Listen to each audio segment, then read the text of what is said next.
Lecture में discuss करेंगे। चलिए अस्सलाम वालेकुम, कैफे आज के लेक्चर का आगाज करते हैं। लेक्चर 84 असाइनमेंट करके आनी थी ना, फिर अब पीछे चले जाए, सारे जो असाइनमेंट नहीं करके आए पीछे चले जाए। हमने कल टेंजिबल नॉन करंट एसेट्स के प्रोसीजर स्टडी किए और आपको होम असाइनमेंट दी गई, ठीक है, होम असाइनमेंट। अच्छा, आइंदा जब कभी भी होम असाइनमेंट आपको दी जाए ना, उसमें वॉल्यूम 1 के क्वेश्चंस आप सिर्फ रीड कर लें और वॉल्यूम 2 के जो क्वेश्चंस हैं ये आपने रिटन फॉर्म में प्रैक्टिस करने हैं, क्योंकि वॉल्यूम 1 में ज्यादातर रिप्रोडक्शन के क्वेश्चन है, चंद एक केस स्टडी के क्वेश्चन भी आते हैं वॉल्यूम 1 में। तो जो वॉल्यूम 1 में केस स्टडी के क्वेश्चन, रिप्रोडक्शन के क्वेश्चन है, वो सिर्फ रीड कर लें।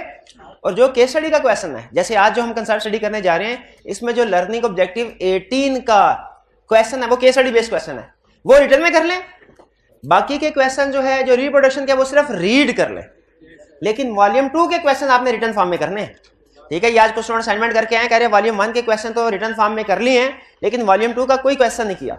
तो volume 2 case study based questions हैं और आपको बताया एग्जाम में इस चैप्टर में केस स्टडी बेस्ड क्वेश्चन पूछेगा। तो अगर आपके पास टाइम कम है तो वॉल्यूम 2 के क्वेश्चन रिटर्न फॉर्म में करने हैं, वॉल्यूम 1 के सिर्फ रीडिंग कर ले तो भी काम चल जाएगा। क्लियर? तो ये आइंदा इस चीज का ध्यान रखिएगा। आज के होम असाइनमेंट भी नोट कर लें। और ये क्वेश्चंस होम असाइनमेंट हम ये सेकंड वाले लेक्चर में डिस्कस करते हैं, आपको पता है ना ये, ठीक है। सेकंड वाला जो लेक्चर होता है दोपहर का, उसमें हम कोई कंसेप्ट नया डिस्कस नहीं करते, बल्कि जो असाइनमेंट है कभी कभार इक्का दुक्का कोई कंसेप्ट डिस्कस हो जाए तो हो जाए, वरना हम असाइनमेंट को डिस्कस करते हैं। तो आपके जो होम असाइनमेंट की डिस्कशन होगी, जरूर स्टूडेंट ने पूछा था डिस्कशन, लेकिन वो इस लेक्चर में नहीं होगी। इसमें हम नया कंसेप्ट सीखेंगे। वो जो दोपहर को सेकंड लेक्चर होगा हमारा, उसमें हम आपकी केस स्टडीज की डिस्कशन करेंगे। क्लियर? अच्छा, अब इस सब्सटेंटिव प्रोसीजर में वो डिफरेंट एरियाज हमें बताता है, जिनके सब्सटेंटिव प्रोसीजर्स हमने बताने होते हैं। इस एरिया में हमने इसकी एग्जाम वाइज तरतीब से कर रहे हैं, यानी एग्जाम पॉइंट ऑफ व्यू से कौन सा लर्निंग ऑब्जेक्टिव अहम है। सबसे अहम लर्निंग ऑब्जेक्टिव 1 था, वो हमने किया। फिर उसके बाद लर्निंग ऑब्जेक्टिव 2 इनटेंजिबल, वो करेंगे आज। और इसके बाद फिर डायरेक्ट लर्निंग ऑब्जेक्टिव 18 पे चले जाएंगे। इसका यह मतलब नहीं दरमियान वाले एरियाज करने नहीं है, नहीं, वो भी करने हैं, लेकिन लर्निंग ऑब्जेक्टिव 18 ज्यादा है। ये स्पेशल केसेस है जो केस स्टडीज में उसके फेवरेट है। लर्निंग ऑब्जेक्टिव 18 स्पेशल केसेस हैं जो केस स्टडी के क्वेश्चन में वो पूछता है। इसीलिए हम लर्निंग ऑब्जेक्टिव 2 के बाद लर्निंग ऑब्जेक्टिव 3 के बजाय 18 पे चले गए। क्यों? क्योंकि एग्जाम पॉइंट ऑफ व्यू से 18 ज्यादा अहम है, 18 ज्यादा है। तो लर्निंग ऑब्जेक्टिव 2 में हम क्या, 18 असल में डिफरेंट सिचुएशंस बताता है कि छोटी छोटी डिफरेंट सिचुएशंस हैं, किस सिचुएशन में क्या प्रोसीजर परफॉर्म करने हैं। जो लर्निंग ऑब्जेक्टिव 2 है ये इनटेंजिबल एसेट से रिलेट करता है कि हम इनटेंजिबल्स को कैसे वेरीफाई करेंगे, इनटेंजिबल एसेट्स को। अब अगेन 1 बाय 1 मैं आपको प्रोसीजर शेयर करूंगा। जो प्रोसीजर आपको समझ आ जाए आप ओके कर दीजिएगा, जो प्रोसीजर समझ ना आए वो बता दीजिएगा, उसको फिर डिटेल में डिस्कस करेंगे। क्योंकि आपको पता है कि हमारे मोर देन 50% प्रोसीजर रिपीट होंगे हर एरिया में। तो यहां पे भी इसी तरह होगा। हमने जो कॉमन प्रोसीजर पढ़ लिए हैं, उसके बाद जो प्रोसीजर जिस इस एरिया में आ रहे होंगे वो आप आसानी से समझ लेंगे। कोई डिफरेंट प्रोसीजर हुआ स्पेसिफिक तो आप बता दीजिएगा।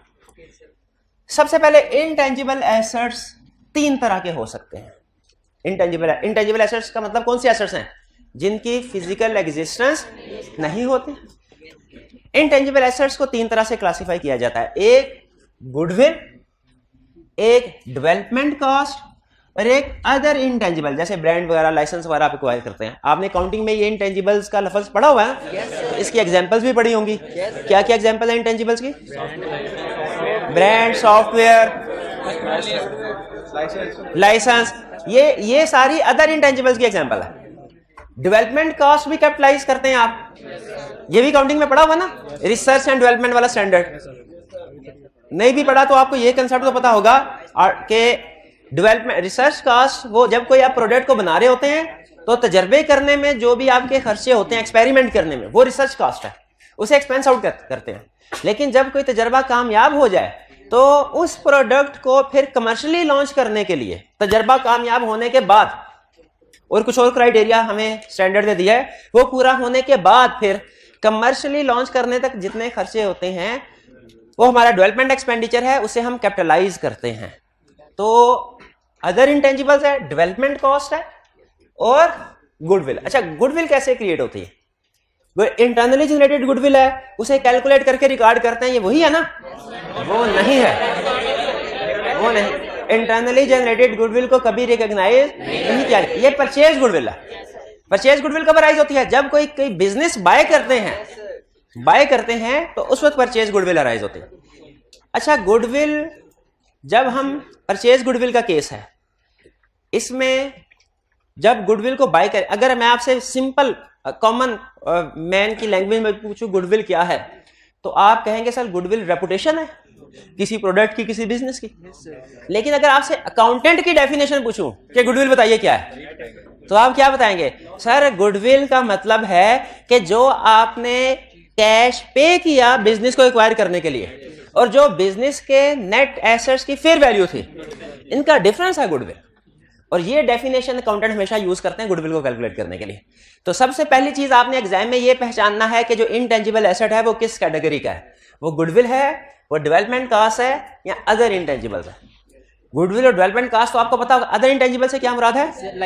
लाइसेंस बाय करना, ब्रांड बाय करना, ठीक है। अच्छा, यूके में एक कंपनी, फार्मास्यूटिकल कंपनी है, उसने एक प्रोडक्ट जो है वो एक तजर्बे किए और कोरोना वायरस की एक वैक्सीन इजाद की।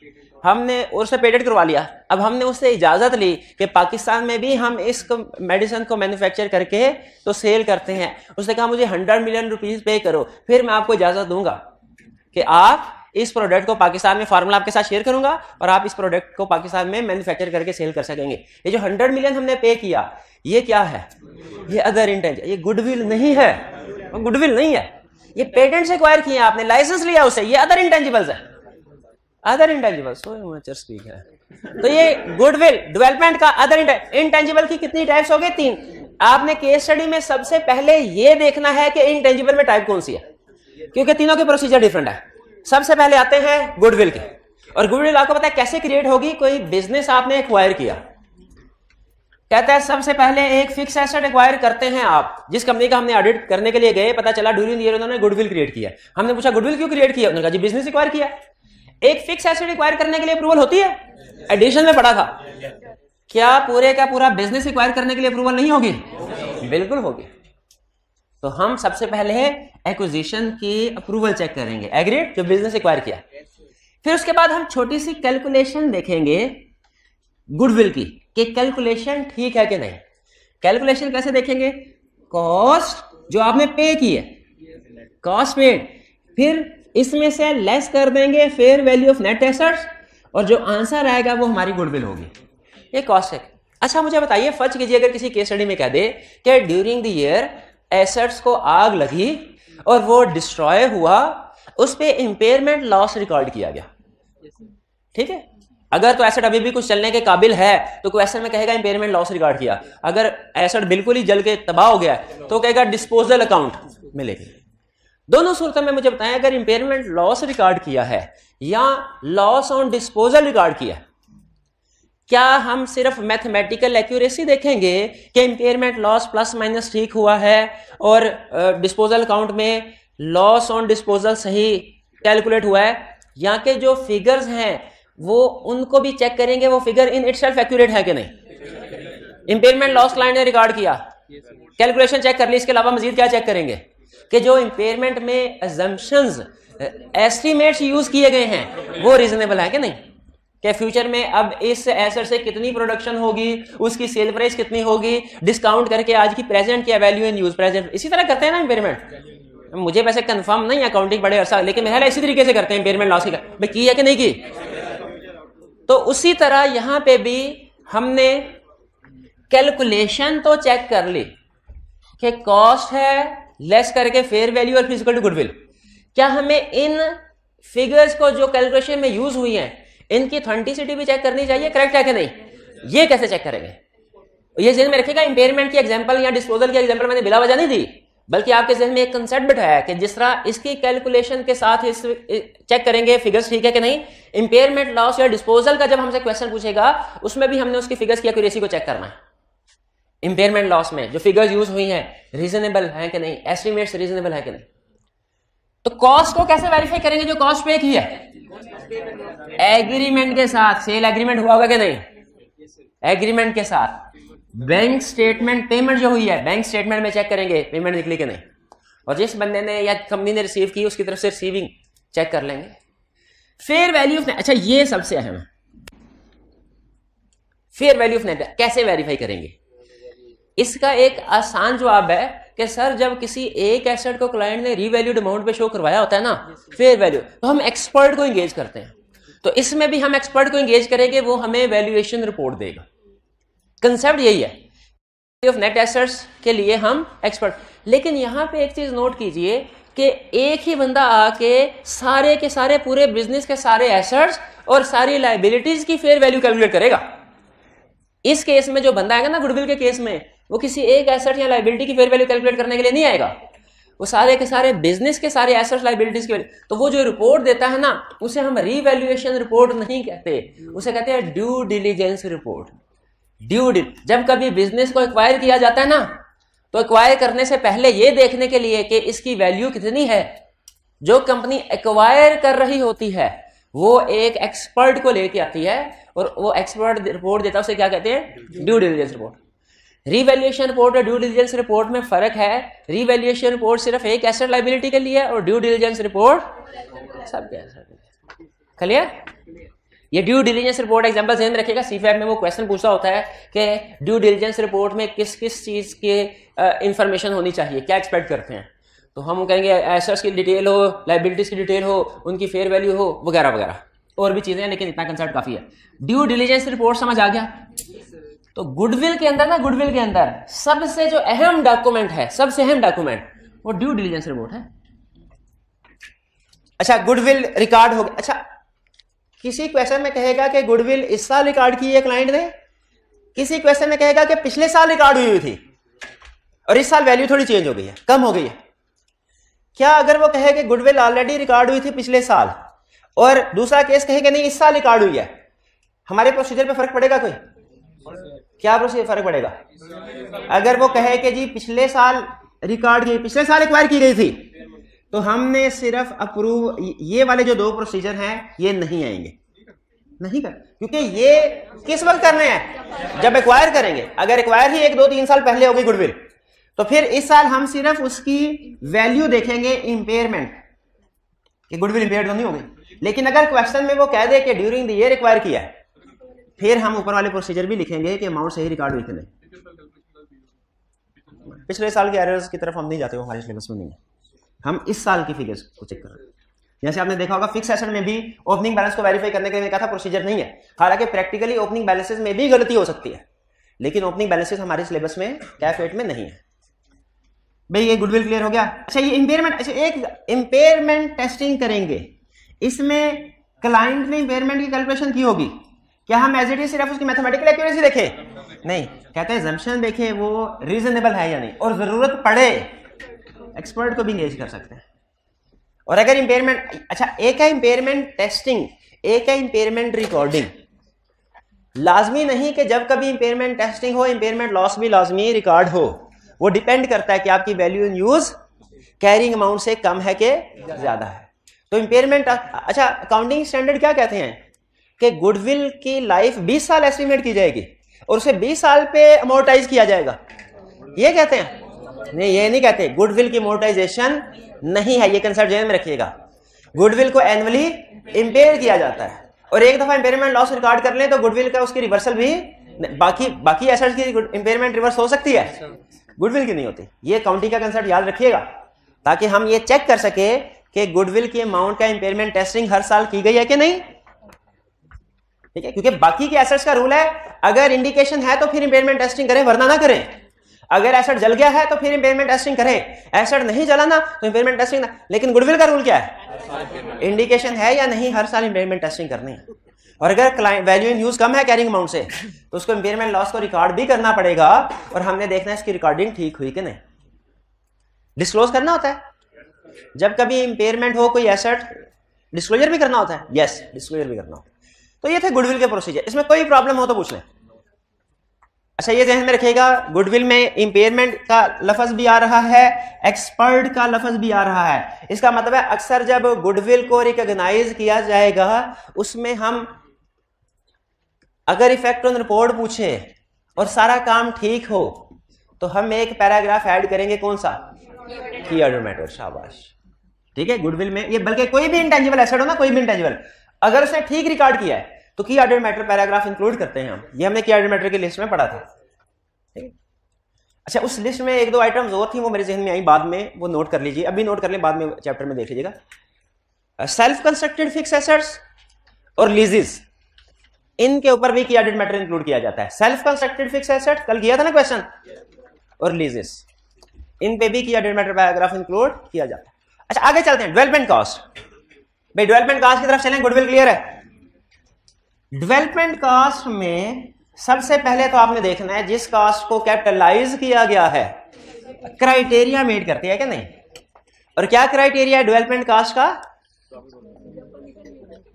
जब कंडीशन, वो कंडीशन कौन सी है? 6 कंडीशन। वो 6 कंडीशन कौन सी है? अब ये ना कहना जो स्टैंडर्ड में लिखी है। जब इकोनॉमिक बेनिफिट प्रोबेबल हो, आउटफ्लो नहीं इनफ्लो प्रोबेबल हो, एक्सपेंडिचर कैन, वो होता था पायरेट का रूल बताते थे हमारे टीचर, आउटफ्लो इनफ्लो प्रोबेबल हो, इंटेंशन टू कंप्लीट हो, intention to complete, ability to sell, resources available है, टेक्निकली फिजिबल है, expenditure can be measured reliably. अहम चीज ध्यान में रखिए, अगर ये क्राइटेरिया मीट हुआ तो कैपिटलाइजेशन स्टार्ट करेंगे, अगर क्राइटेरिया मीट नहीं होता सारे का सारा एक्सपेंस आउट हो जाएगा। एग्रीड? अच्छा, ये तो आप सबको पता होगा। अब जो चीज एग्जाम में घुमाएगा वो सुन ले, वो कहेगा क्राइटेरिया मीट हो गया, आपने कैपिटलाइजेशन करना स्टार्ट कर दी। कैपिटलाइजेशन जब आपने 150 मिलियन की कर ली तो पता चला मजीद फंड्स आपके पास खत्म हो गए हैं और अब कंपनी ढूंढ रही है मजीद फाइनेंसिंग के लिए क्या क्या पॉसिबिलिटीज हो सकती है। इसमें ना वो गलत, फौरन एक्सपेंस आउट में नहीं जाना। मैंने आपको केस स्टडी में इंफॉर्मेशन दी थी कि कंपनी अल्टरनेट फाइनेंसिंग ऑप्शन ढूंढ रही है। कंपनी जाहिर है अगर 200 का प्रोजेक्ट है, 200 मिलियन का, 150 मिलियन लगा बैठी है और पैसे खत्म हो गए हैं, वो चुप करके थोड़ी बैठ जाएगी। उनकी तो जान पे बनी होगी कि मजीद 50 मिलियन इंगेज कहीं से अरेंज करे तो इसको कंप्लीट करें। तो हम इस क्वेश्चन में पहले प्रोसीजर बताएंगे, इस चीज को डिस्कस करेंगे कि क्या कंपनी अल्टरनेट फाइनेंस अरेंज करने के काबिल है कि नहीं। अगर किसी बैंक के साथ निगोशिएशन हो रही है तो वो एग्रीमेंट देखेंगे, कॉरेस्पॉन्डेंस देखेंगे उनकी आपस में क्या है, ईयर एंड के बाद देखेंगे क्या कोई एग्रीमेंट हो गया कि नहीं इनका। अगर बैंक से बात नहीं बन सकी तो देखेंगे अल्टरनेट फाइनेंस क्या शेयर्स इशू करने का प्लान है, क्या मेजर शेयर होल्डर की तरफ से कोई इंटेंशन शो करवाई गई है कि हाँ आप शेयर इशू करें, हम बाय कर लेंगे। ये अल्टरनेट फाइनेंसिंग ऑप्शन पे कमेंट करना है हमने। फिर इसके बाद हम 2 हिस्सों में लेके जाएंगे आंसर कि अगर फाइनेंसिंग, अल्टरनेट फाइनेंसिंग अवेलेबल है तो फिर ये मिस स्टेटमेंट नहीं है, रिकॉर्ड रखा रखें, अनमोडिफाइड ओपिनियन देंगे।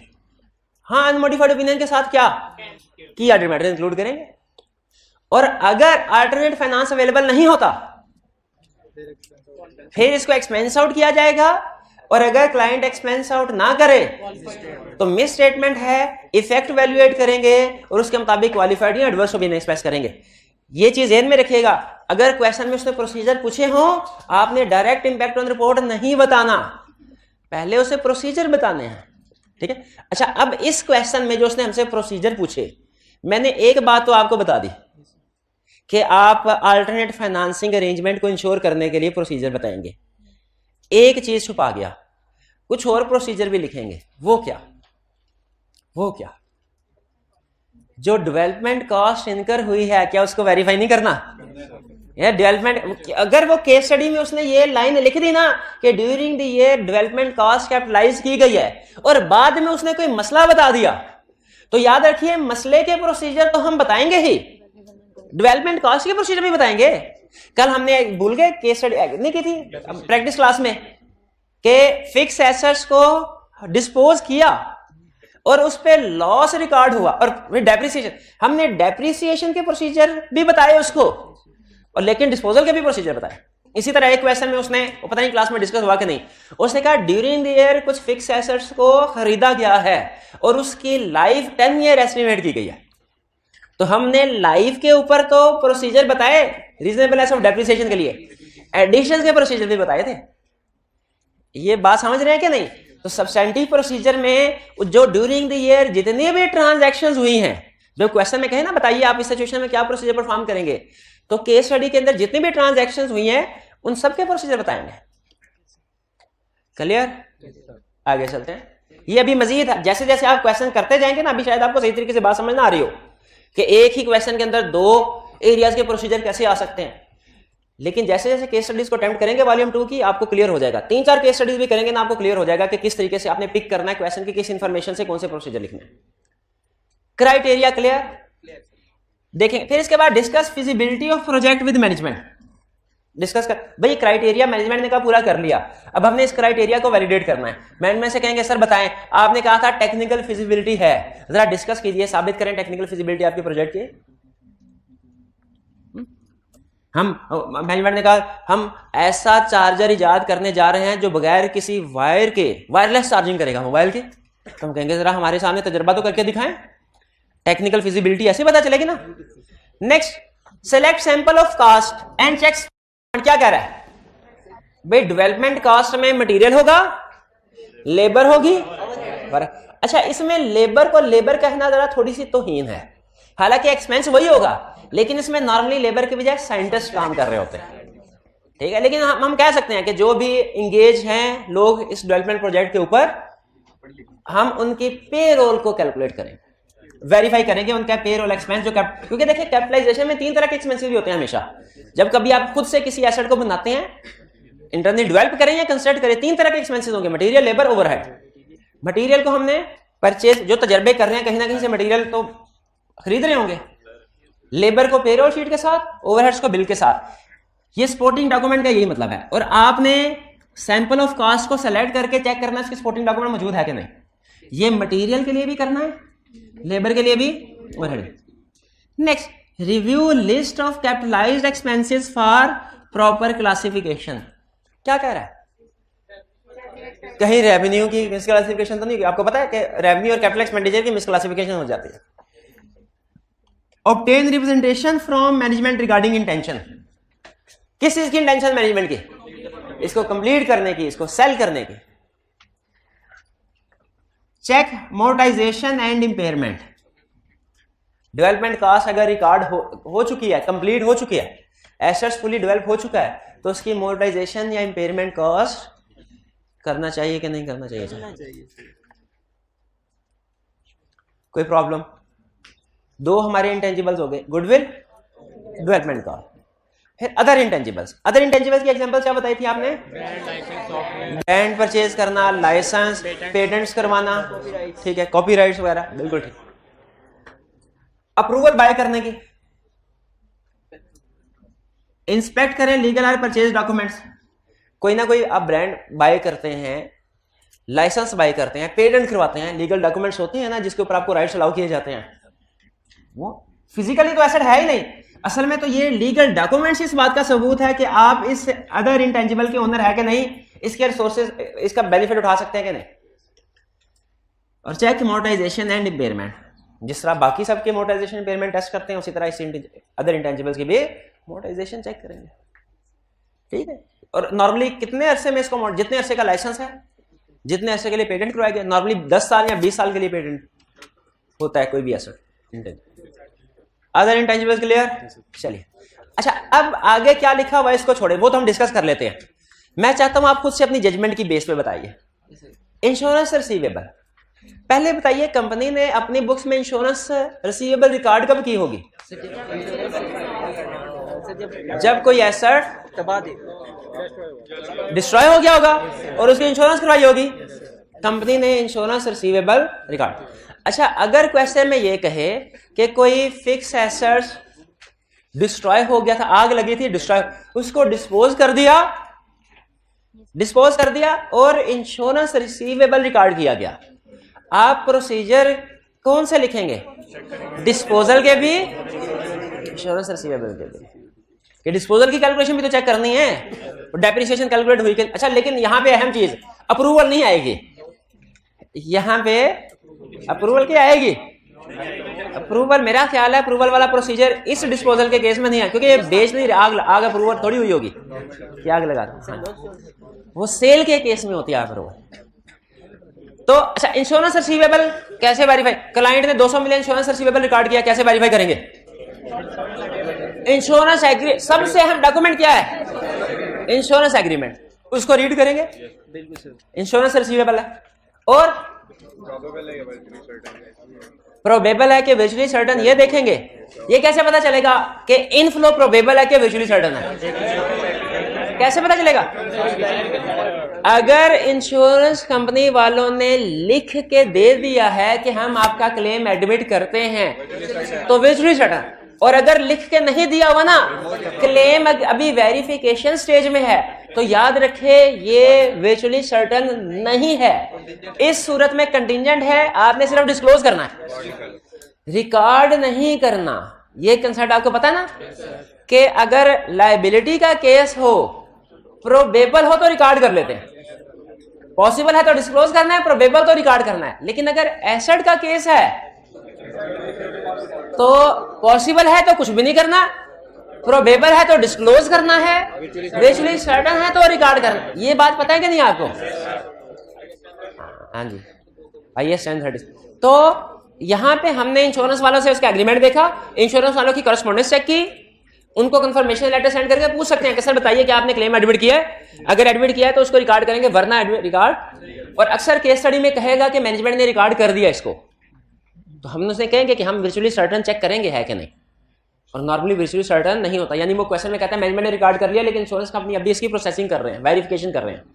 तो इस सिचुएशन में रिसीवेबल रिकॉर्ड नहीं होना चाहिए। और प्रोसीजर क्या हो सकता है, ये एंड के बाद देख लेंगे कोई इंश्योरेंस की सेटलमेंट हुई है कि नहीं, सब्सिक्वेंट स्टेटस भी देखेंगे। ये है इंश्योरेंस रिसीवेबल के केसेस, क्या प्रोसीजर परफॉर्म करने हैं। क्लाइंट की इंश्योरेंस रिसीवेबल को वेरीफाई करने के लिए सबसे अहम डॉक्यूमेंट कौन सा है? एग्रीमेंट। ये आपके सोल्यूशन में इसका जिक्र लाजमी होना चाहिए। और क्लाइंट ने काउंटिंग सही की है कि नहीं, ये किस पे डिपेंड करता है कि वर्चुअली सर्टन है कि नहीं। तो जब कभी इंश्योरेंस आ जाए, आपके सोल्यूशन में दो अल्फाज लाजमी होने चाहिए, एक इंश्योरेंस एग्रीमेंट, वो रीड करना है हमने, और दूसरा वर्चुअली सर्टन है कि नहीं, ये डिसाइड करना। क्लियर? अब देखिए इसके प्रोसीजर पढ़ने, कोई प्रॉब्लम तो नहीं है। आइंदा किसी क्वेश्चन में इंश्योरेंस रिसीवेबल आ गया, हैंडल कर लेंगे, प्रोसीजर्स बता देंगे, आगे चलते। लिटिगेशन, क्लाइंट के खिलाफ कोई लीगल केस। अच्छा, वो ना केस स्टडी में सिर्फ इतना नहीं कहता कि लीगल केस है, वो उस लीगल केस की नेचर भी बताता है, लेकिन नेचर से ज्यादा फर्क नहीं पड़ता। ज्यादा फर्क इक्का दुक्का प्रोसीजर सिर्फ नेचर के लिहाज से होते हैं, वरना लिटिगेशन के प्रोसीजर, लिटिगेशन किसी भी किस्म की हो, उसके प्रोसीजर तकरीबन एक जैसे होते हैं। उसने कहा सीएफओ को आपने टर्मिनेट कर दिया, उसने कंपनी के खिलाफ केस फाइल कर दिया कि अनफेयर डिसमिसल है, या उसने ये कहा कि आपकी प्रोडक्ट थी, एक कस्टमर ने उसको इस्तेमाल किया, उसको नुकसान हो गया। अगर फूड आइटम थी तो फूड पॉइजनिंग हो गई उसको, अगर कोई इलेक्ट्रॉनिक प्रोडक्ट्स थी तो उसमें कोई ऐसी खराबी हुई जिसकी वजह से उसे माली आग लगी, उसे नुकसान हुआ। कुछ भी केस बना देगा, लीगल केस बना दे, और आपसे कहेगा बताइए क्या प्रोसीजर परफॉर्म करेंगे, क्या प्रोसीजर होंगे आपके, कॉमन प्रोसीजर क्या होंगे। सबसे बेस्ट एविडेंस इसमें क्या है, कंफर्मेशन लेटर सेंड करके लॉयर से उसका ओपिनियन लेंगे, एक्सपेक्टेड आउटकम क्या है, ठीक है। फिर इसके बाद मैनेजमेंट सब्सिक्वेंट स्टेटस देखेंगे लीगल केस का, क्योंकि वो एडजस्टिंग इवेंट होता है अगर डिसीजन हो जाए तो। इसके अलावा मैनेजमेंट के साथ डिस्कस करेंगे, बोर्ड ऑफ डायरेक्टर्स की मीटिंग के मिनट्स पढ़ेंगे कि उनका इस केस के बारे में क्या, क्योंकि बाज़ औक़ात डायरेक्टर्स ये केस उधर वकील लड़ रहा होता है, लेकिन डायरेक्टर्स कहते हैं यार वकील को इतने पैसे देने, उस पार्टी के साथ मिलकर आउट ऑफ कोर्ट सेटलमेंट कर लेते हैं।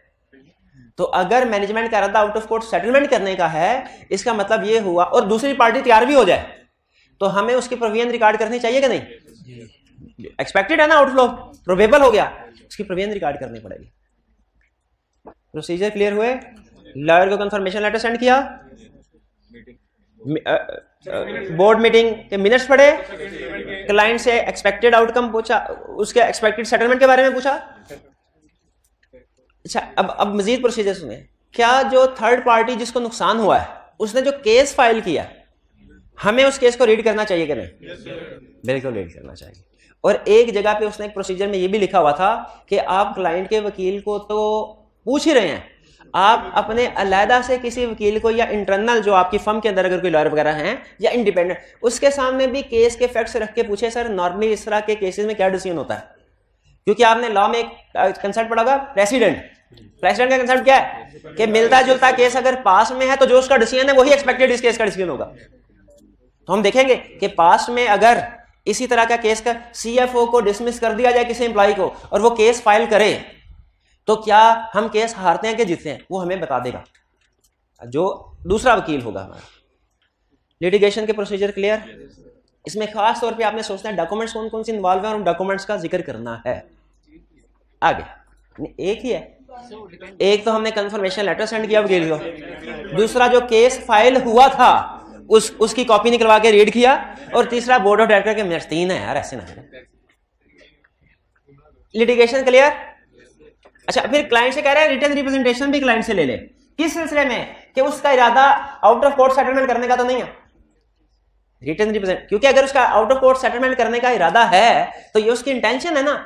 जो भी चीजें याद रखें, हम एक टॉपिक स्टडी करेंगे कि रिप्रेजेंटेशन किन केसेस में लेनी चाहिए क्लाइंट से। तो वो कहता है जो मैटर्स क्लाइंट की इंटेंशन पे डिपेंड कर रहे हैं ना, उन पे लाजमी रिप्रेजेंटेशन ऑब्टेन कीजिए। वारंटी क्वेश्चन में कहा क्लाइंट अपने प्रोडक्ट्स को सेल करता है, उस पर वारंटी प्रोवाइड करता है, और ड्यूरिंग द ईयर सेल्स बढ़ गई हैं लेकिन वारंटी प्रोविजन कम हो गई है। तो क्या प्रोसीजर परफॉर्म करेंगे चेक करने के लिए कि warranty provision Fairlie sale agreement से हमें पता चलेगा किस किस चीज की वारंटी और खासतौर पे कितने पीरियड की वारंटी प्रोवाइड की जाती है। ठीक है, एक केस स्टडी में याद है, सीफा लाल की केस स्टडी थी, उसने कहा कि सेल्स को बढ़ाने के लिए क्लाइंट ने वारंटी पीरियड 3 साल से बढ़ा के 5 साल कर दिया, लेकिन जब हमने प्रॉफिट एंड लॉस में वारंटी एक्सपेंस देखा वो उतना ही था जितना पिछले साल। तो क्या अब ये आपका वारंटी पीरियड एक्सटेंड करने की वजह से एक्सपेंस बढ़ नहीं जाना चाहिए? ये ऐसे ही है जैसे आपसे कहे कि डेप्रिसिएशन के लिए लाइफ रिवाइज करके 10 इयर्स की बजाय 5 कर दी गई, लेकिन डेप्रिसिएशन एक्सपेंस सेम रहे। आप कहेंगे नहीं गड़बड़ है, इसका मतलब है डेप्रिसिएशन के प्रोसीजर लिखने हैं और इस केस में वारंटी के प्रोसीजर लिखने हैं। क्या प्रोसीजर होंगे? एग्रीमेंट, सेल एग्रीमेंट स्टडी करेंगे, उसमें वारंटी प्रोविजन के बारे में डिस्कशन होगी। फिर सबसे अहम इसका फार्मूला वारंटी का चेक करेंगे। प्रोविजन फॉर वारंटी में सबसे अहम चीज है फार्मूला, और फार्मूला के अंदर जो इंफॉर्मेशन यूज होती है उसको देखेंगे रीजनेबल है कि नहीं। वारंटी के फार्मूला में क्या क्या इंफॉर्मेशन यूज होती होगी? सबसे अहम चीज एक्सपेक्टेड कॉस्ट ऑफ रिपेयर कितने, एक्सपेक्टेड कॉस्ट ऑफ रिपेयर कितने, वो देखेंगे। एक केस स्टडी है, वो हमारी बुक में भी है, उसमें उसने कहा क्लाइंट का फर्स्ट ईयर ऑफ ऑपरेशन है, और वो कहता है सर चूंकि पहला साल है तो हमें नहीं पता अपने एक्सपीरियंस की बेस पे कि कितने क्लेम वारंटी के तौर पे आएंगे हमारे पास, हमने प्रोविजन फॉर वारंटी कैलकुलेट नहीं की। क्या ठीक किया? नहीं। ये ऐसे ही है जैसे वो कहते हैं सर पहला साल है हमारा, हमें अपने पास एक्सपीरियंस की बेस पे नहीं पता बैड डेट कितने होंगे। भाई फिर भी एस्टिमेशन इसी चीज का नाम है ना, एस्टिमेशन तो फिर भी करनी है। तो प्रोविजन फॉर वारंटी की भी एस्टिमेशन करेंगे, एग्रीमेंट पढ़ेंगे, फार्मूला चेक करेंगे, फार्मूला में जो कॉस्ट यूज हुई है देखेंगे रीजनेबल है कि नहीं। ईयर एंड के बाद देखेंगे कितने क्लेम आए हैं, कितने क्लेम आए हैं। जैसे पहले 3-4 महीनों में फर्स्ट कीजिए, अगर 12 ईयर है वारंटी पीरियड, सॉरी 12 मंथ है वारंटी पीरियड, नॉर्मली मोबाइल का 12 मंथ होता है, 12 मंथ है, तो 1 जनवरी, फरवरी और मार्च में जो प्रोडक्ट सेल की गई होंगी, हम अगले साल खत्म होने के बाद अगले 3 महीनों बाद ऑडिट रिपोर्ट देंगे ना हम, तो हमारे पास अगले साल के 3 महीनों का डाटा तो होगा, जिसमें हम एक रिलेशनशिप बना सकते हैं कि जो पिछले साल जनवरी, फरवरी, मार्च में सेट सेल किए थे उनमें से कितने सेट हमारे पास रिपेयर होने के लिए आए हैं। तो इस इंफॉर्मेशन को रीजनेबलनेस टेस्टिंग के लिए यूज किया जा सकता है। तो हम ईयर एंड के बाद जो सेट्स रिटर्न हुए हैं या क्लेम हुए रिपेयरिंग के लिए उनको चेक करेंगे कैलकुलेशन।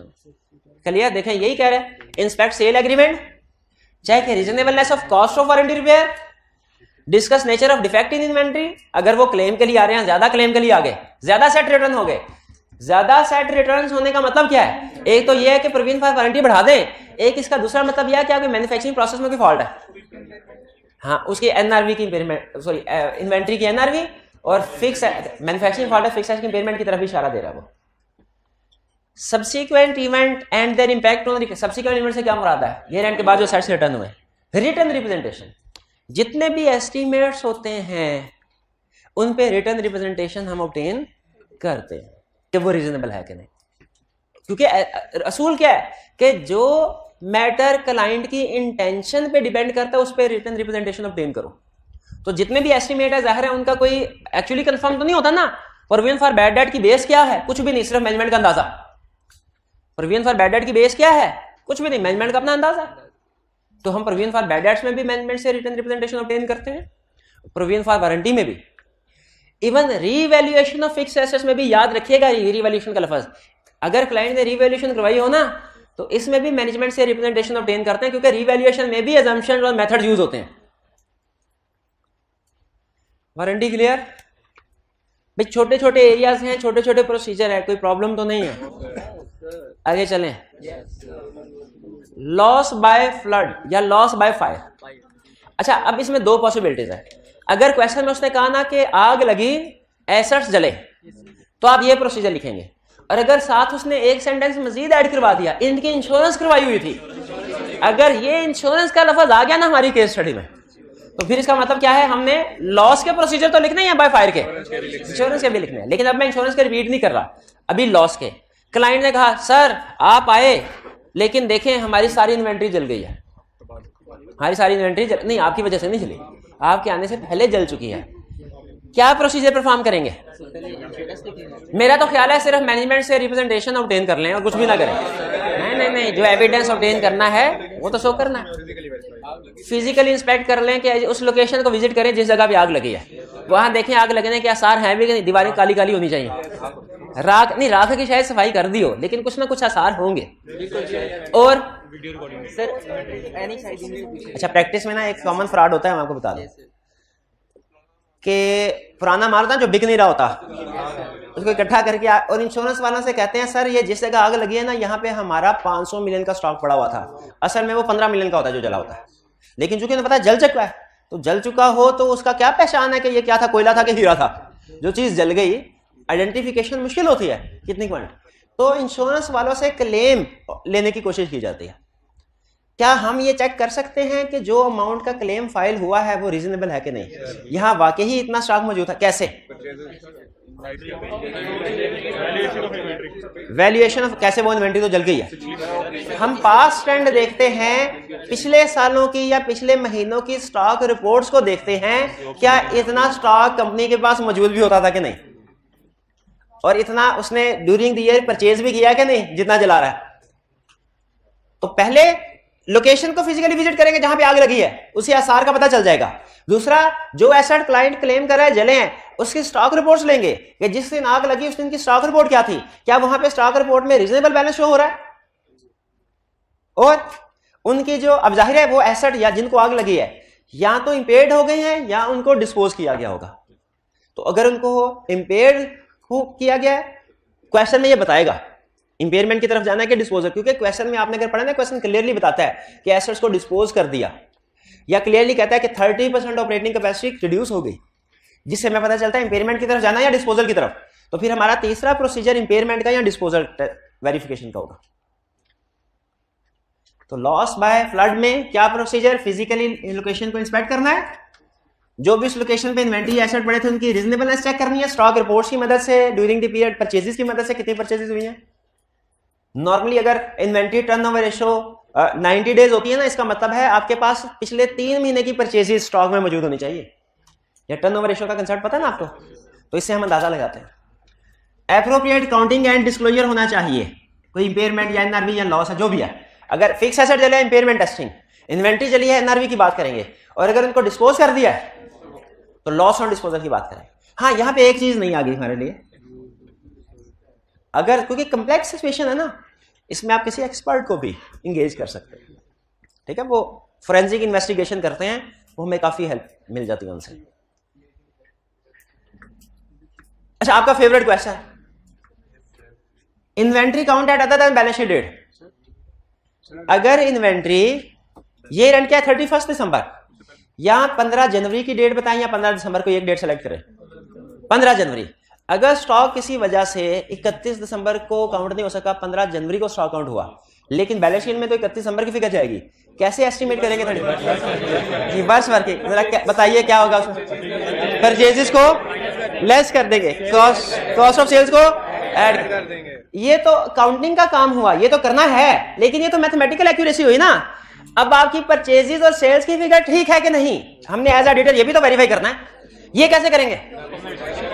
डॉक्यूमेंट से। शाबाश। तो हम गुड डिस्पैच 15 दिनों की जो सेल्स है उसको गुड डिस्पैच नोट के साथ वेरीफाई करेंगे और परचेजेस को गुड रिसीट नोट के साथ।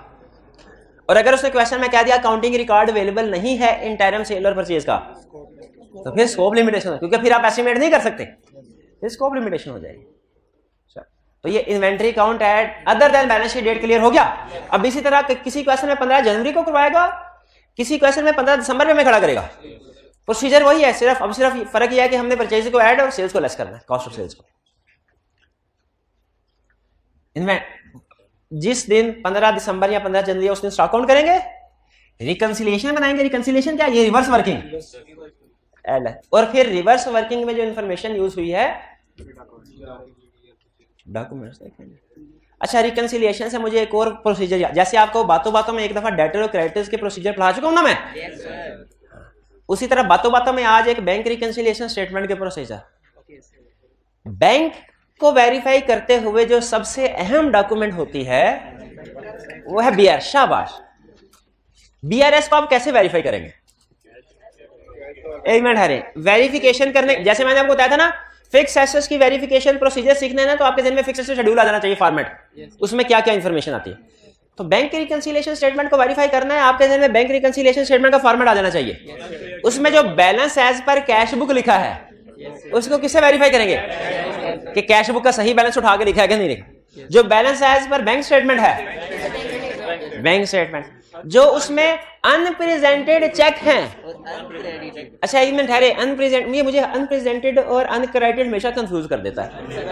अनप्रेजेंटेड कौन से होते हैं? जो इशू हाँ ठीक है। जो अनप्रेजेंटेड चेक्स हैं उनको कैसे वेरीफाई करेंगे? उनको कैसे वेरीफाई करेंगे? उन्हें इस महीने की कैश बुक में से देखेंगे और अगले महीने की बैंक स्टेटमेंट में देखेंगे, क्योंकि उनकी एंट्री कैश बुक में हो चुकी है, बैंक स्टेटमेंट में नहीं हुई। और अगर कोई 4 चेक थे, 3 की एंट्री अगले महीने में हमें नजर आ गई, 1 की नजर नहीं आई, तो मैनेजमेंट से पूछेंगे इतना डिले क्यों है। आजकल तो हालात ऐसे हैं, किसी को चेक अभी देना, वो घर जाने से पहले डिपॉजिट करवा के जाता है। और ये कौन सा बंदा है जिसको हमने चेक दिया हुआ है और महीना हो गया अभी उसने क्लियर ही नहीं करवाया? कोई फेक तो नहीं है? मलक रियाज होगा तो फिर चेक मांगते ही ना हमसे। छोटे हमारे 10, 15, 20 हजार के चेक की क्या जरूरत है? और deposit in transit, deposit in transit, इसके क्या प्रोसीजर्स हैं? डिपॉजिट इन ट्रांजिट सेम इस महीने की कैश बुक में देखेंगे और अगले महीने की बैंक स्टेटमेंट में देखेंगे। बीआरएस में एक और आइटम आ रही थी, बीआरएस में एक और आइटम आ रही थी, एक और आइटम आ रही थी। पहले आइटम सुन लीजिए। एक और आइटम आ रही थी, interest credited by bank. Interest credited by bank, तो 6 महीनों का कोई इंटरेस्ट था वो बैंक स्टेटमेंट में आ गया, वो रिकंसिलिएशन में था। इसके लिए क्या प्रोसीजर? हाथ उठाना है। इसके लिए क्या प्रोसीजर परफॉर्म करेंगे? 1, 2, 3 लोन एग्रीमेंट देखेंगे, उसमें इंटरेस्ट की परसेंटेज, लोन एग्रीमेंट देखेंगे, उसमें इंटरेस्ट की परसेंटेज देखेंगे, और जितने महीने का इंटरेस्ट है वो चेक करेंगे। हाँ जी, आप सेम प्रोसीजर, आप सेम प्रोसीजर, दूर का प्रोसीजर ठीक बता दिया इन्होंने। इंटरेस्ट की कैलकुलेशन इसी तरीके से होगी, लेकिन भाईजान असूली तौर पे तो इंटरेस्ट बीआरएस में आना ही नहीं चाहिए। आपने उसकी अमाउंट ठीक है कि नहीं ये बता दिया, उसका ट्रीटमेंट ठीक है कि नहीं ये नहीं बताया। इसको तो कैश बुक में एडजस्ट होना चाहिए, इसको तो कैश बुक में एडजस्ट होना चाहिए, एडजस्ट नहीं होना चाहिए। अगर बैंक ने इंटरेस्ट चार्ज कर लिया बैंक स्टेटमेंट में, तो हमें उसे बीआरएस में शो करवाने की बजाय क्या करना चाहिए? ये उसने केस स्टडी में पूछा क्वेश्चन, हमने प्रोसीजर उसकी अमाउंट की वेरिफिकेशन के बता दिए, उसने कहा मैनेजमेंट को रिक्वेस्ट करके एडजस्ट करवाना था इसे अकाउंट्स में, क्या ये किसने लिखना था? तो पिक कर रहे हैं बात को। तो चलिए बहाने से बीआरएस के प्रोसीजर भी हमने डिस्कस कर लिए। अब वापस आ जाते हैं नेक्स्ट, अगर किसी केस में कहे फिजिकल वेरिफिकेशन पॉसिबल नहीं है, अच्छा अब ये जो है ना, ये कोई स्टूडेंट मुझे बता सकता है इस वाले केस में और इस वाले केस में क्या फर्क है?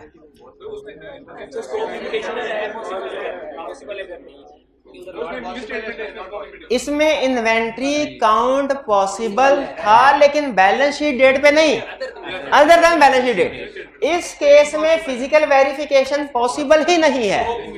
आप मुझे कोई एक रीजन बता सकते हैं जिसकी वजह से फिजिकल वेरिफिकेशन 31 दिसंबर को पॉसिबल नहीं है लेकिन बाद में किसी डेट पे पॉसिबल है? कोरोना आ गया, लॉकडाउन लग गया, शाबाश। अच्छा, आप मुझे कोई एक ऐसी सिचुएशन बता सकते हैं जिसमें इन्वेंट्री को कभी फिजिकली वेरीफाई करना पॉसिबल ही ना हो? नहीं,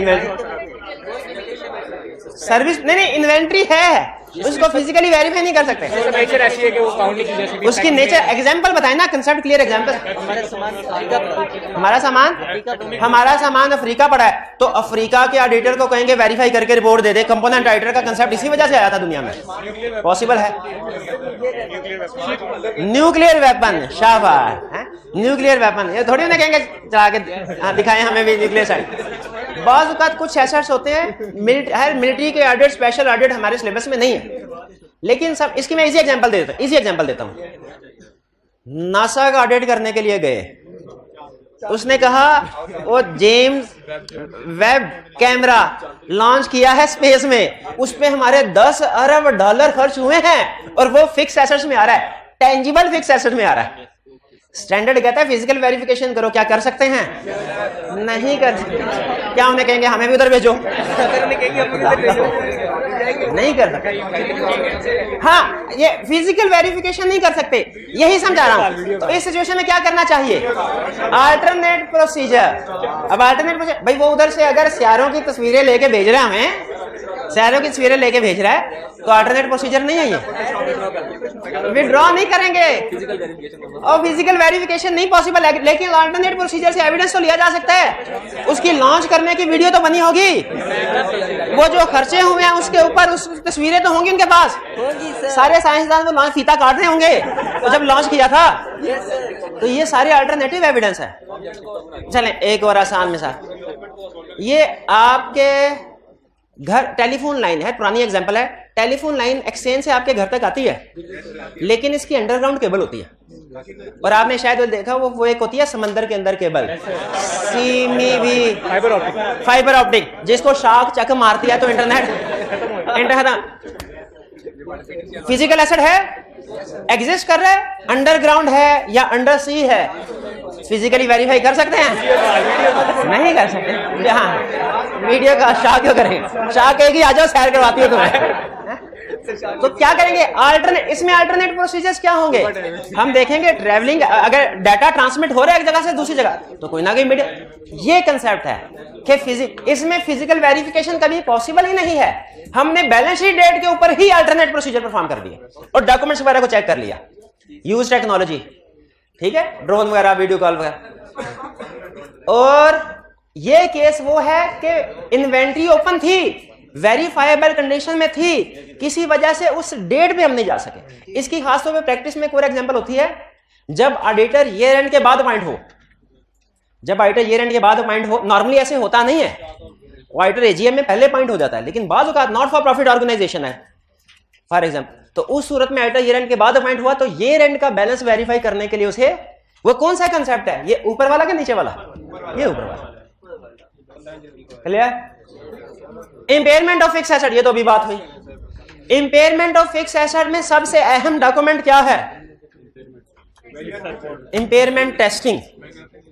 इंपेयरमेंट टेस्टिंग की कैलकुलेशन क्लाइंट की, उस पे हम एस्टिमेट्स और रीजनेबलनेस देखेंगे उनकी, और अगर एक्सपर्ट बिल्कुल क्लाइंट ने कहा, वो 30% वाली केस स्टडी याद है ना, क्लाइंट ने कहा मशीनरी है इसकी ऑपरेटिंग कैपेसिटी 30% कम हो गई है, हम कहेंगे यार हमें दिखने में तो नहीं लग रही है, कहता है सर दिखने में लेकिन इसका इंटरनल स्ट्रक्चर डिस्टर्ब हो गया। अब इंटरनल स्ट्रक्चर को इंजीनियर ही बताएगा।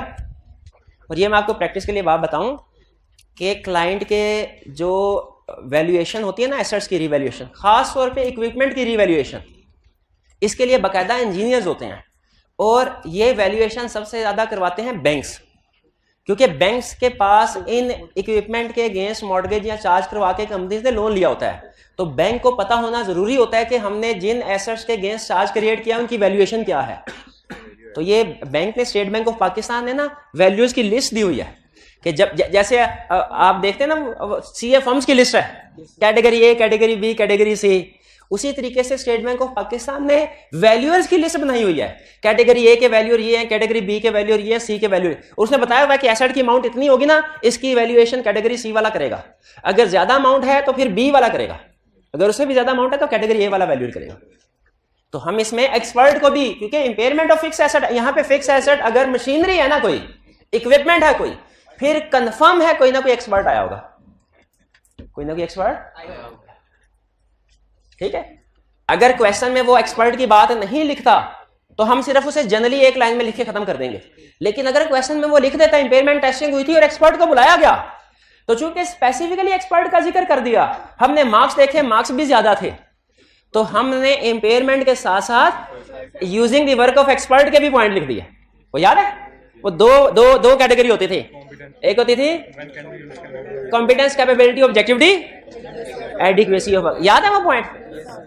वो जब कभी किसी भी केस में या तो हमसे रिप्रोडक्शन के क्वेश्चन में पूछ लेना कि एक्सपर्ट के वर्क को यूज करना, एडिक्वेसी कैसे वैल्यूएट करेंगे, सीधा क्वेश्चन है। लेकिन अगर केस स्टडी में पूछे तो कैसे पूछेगा, किसी केस स्टडी में हमें कहेगा कि एक्सपर्ट खुद अपने मुंह से कहेगा कि एक्सपर्ट को एंगेज किया गया, बताइए क्या करेंगे। एक केस में उसने पता क्या किया, उसने कहा क्लाइंट ने रिवैल्यूएशन करवाई है, एक्सपर्ट को एंगेज करके उसने रिवैल्यूएशन रिपोर्ट दी है, बताइए आप क्या प्रोसीजर परफॉर्म करेंगे। ब्रैकेट में क्लियरली लिख दिया था कि procedure relating to competence, capability and objectivity of expert are not required. तो कौन से प्रोसीजर लिखने थे, सिर्फ एडिक्वेसी के, लेकिन स्टूडेंट्स ने वहां दोनों छाप दिए। लेकिन इससे उन्हें ज्यादा नुकसान नहीं हुआ, क्यों, क्योंकि एडिक्वेसी के भी तो लिख दिया। एक्स्ट्रा मटेरियल था, नेगेटिव मार्किंग नहीं होती। एक्स्ट्रा सिर्फ उस सूरत में होती है नेगेटिव मार्किंग एक्स्ट्रा मटेरियल लिखने की, नॉर्मली पूरी ऑडिट में नहीं होती, दो केसेस में होती है। थ्रेड्स में जब आप सारे थ्रेड लिख दें, और ओपिनियन में जब आप सारे ओपिनियन लिख दें, तो उस सूरत में आपको 0 नंबर देगा। वरना बाकी अगर आपके जहन में केस स्टडी में कुछ प्रोसीजर आ रहे हों और आप लिख दें और सोल्यूशन आए तो पता चले आपने एडिशनल लिख दिए थे, नो इशू। सिर्फ इतना कोई इशू होगा एग्जाम में आपका टाइम जाया हुआ थोड़ा सा, वरना और कोई इशू नहीं। आपका सबसे आसान डेटर बैंकरप्ट हुआ शाम को कर, अच्छा मैं सोच रहा था कि जो मुझे इसके प्रोसीजर बताया उसे 100 रुपया दे दूं, आप कह रहे हैं शाम को देर कर ले, शाम को कर लेते हैं। है कोई माइका लाल जो डेटर्स की बैंकरप्सी के प्रोसीजर बताएगा?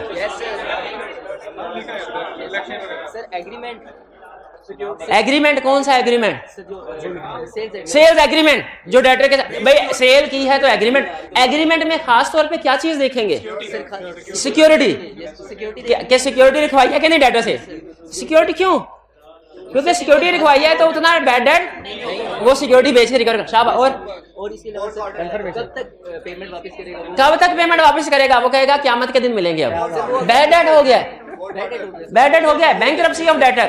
क्वेश्चन में उसने कहा कि डेटर बैड डेट हो गया, कितना उसने दे दिया भैया, कितना दे दिया? जितना दे दिया वो तो डेटर का हिस्सा ही नहीं है, तो क्या हो गया यार? हम ये देखेंगे कितना दे दिया है ये रेंट के बाद, ये कहना भूल गए, ये नहीं कह रहे थे। और लिक्विडेटर को कंफर्मेशन लेटर नहीं सेंड करना, मैनेजमेंट से डिस्कस नहीं करना। क्या डिस्कस करना है मैनेजमेंट से? सर हाँ, बेसिस ऑफ प्रोविजनिंग क्या? 50 में डायरी में मिलेंगे बस भाई।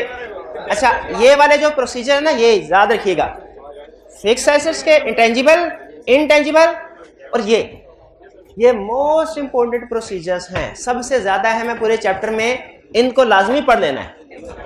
और ये केस स्टडीज अगर तो अच्छा देखें, आपके पास ऑप्शन है, अगर तो आप कल वाली जो टेंजिबल नॉन करंट एसेट की केस स्टडीज थी और ये वाली केस स्टडीज आप खुद से कर लेंगे और सॉल्यूशन के साथ मैच भी कर लेंगे, और जो फर्क आया वो खुद से समझ भी लेंगे तो फिर आपको दोपहर का लेक्चर लेने की जरूरत नहीं है। लेकिन अगर आप चाहते हैं कि क्वेश्चंस को डिस्कस करें, टेंजिबल को भी, इनटेंजिबल को भी, मिसलेनियस वैल्यू को भी, साथ में डिस्कशन में पार्टिसिपेट करें, सही जवाब पे प्राइज भी मिले आपको, कोई प्रोसीजर समझ नहीं आया तो वो पूछ भी लें टीचर से, और फिर कभी कभी चाय जूस भी मिले, तो फिर उसके लिए दोपहर की प्रैक्टिस क्लास जिसमें हम क्या करेंगे, केस स्टडी की प्रैक्टिस करेंगे। ठीक है जी। आजकल नहीं आ सकते तो यूट्यूब पे तो अपलोड हो ही जाता है, प्रैक्टिस वाली क्लास यूट्यूब पे वहां से देख लीजिए। आज का लेक्चर यहाँ पे खत्म करते हैं हम। अल्लाह हाफिज।